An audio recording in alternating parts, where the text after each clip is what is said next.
of the common misconceptions that floats around out there is that the Bible is the result of an act of the church, if you will, and that the church sort of created the Bible and brought it into existence. And so in some sense, then the church is kind of over the Bible. And that idea is widespread. And it has a number of different manifestations. One, which I hear a lot, is this idea that the Bible was created at a church council.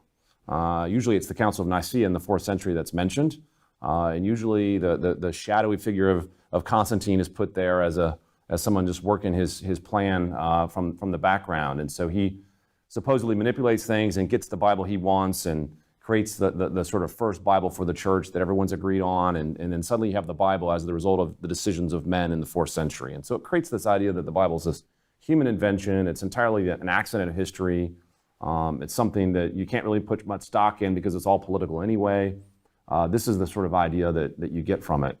But that whole narrative has a number of holes and problems in it. One of the problems, of course, just on a factual level, is the Council of Nicaea didn't really address the New Testament canon at all. It was more concerned with Christology and how to articulate the divinity of Jesus.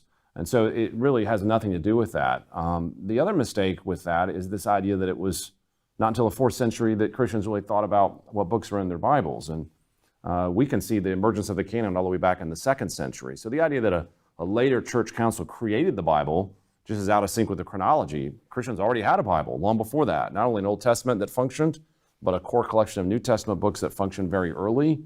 Yes, some of the edges needed to be refined and solidified, but the core was there from long before any vote or any church council. So it's always important for people to just remember that. It's not that the Bible was created by men, but it was sort of more organically brought up within the body of the church and recognized for what it was.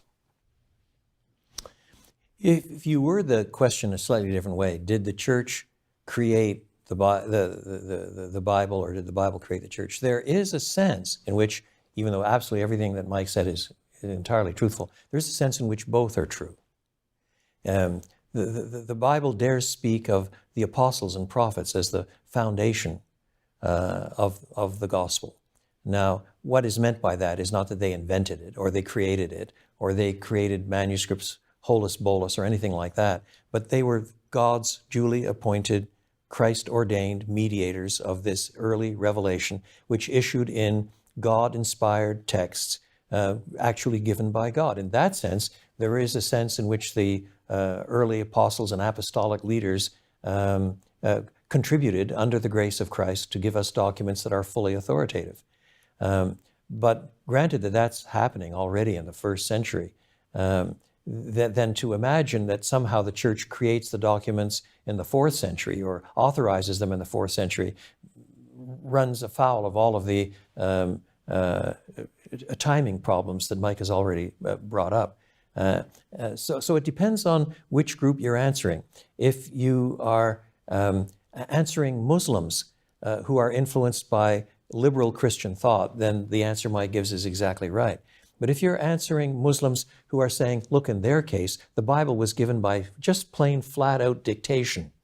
God dictated the Quran, and Muhammad allegedly memorized it and then dictated it to his followers, and they wrote it down. As opposed to all of that, we insist that God worked in space-time history through the experiences and the beliefs and the convictions and the work of the Spirit in the lives of apostolic men and their work.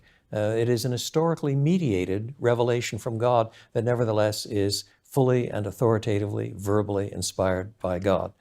In that sense, it is important to say that there is a sense in which the canonical scriptures do flow out of the work of the Spirit of God through those first God-ordained witnesses, even while we hasten to say all the things that Mike said and much more.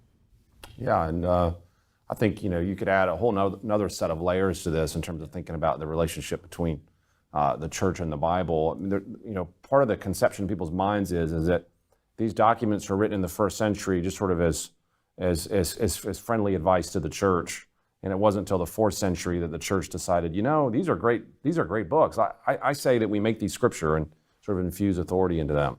I think we need to rethink that too. When we look at the New Testament authors, particularly the apostles like Paul, who are explicitly identifying themselves as apostles, you see a real sense of authority when they write. They know they're not writing just casual letters that maybe later would accrue a scriptural status over time.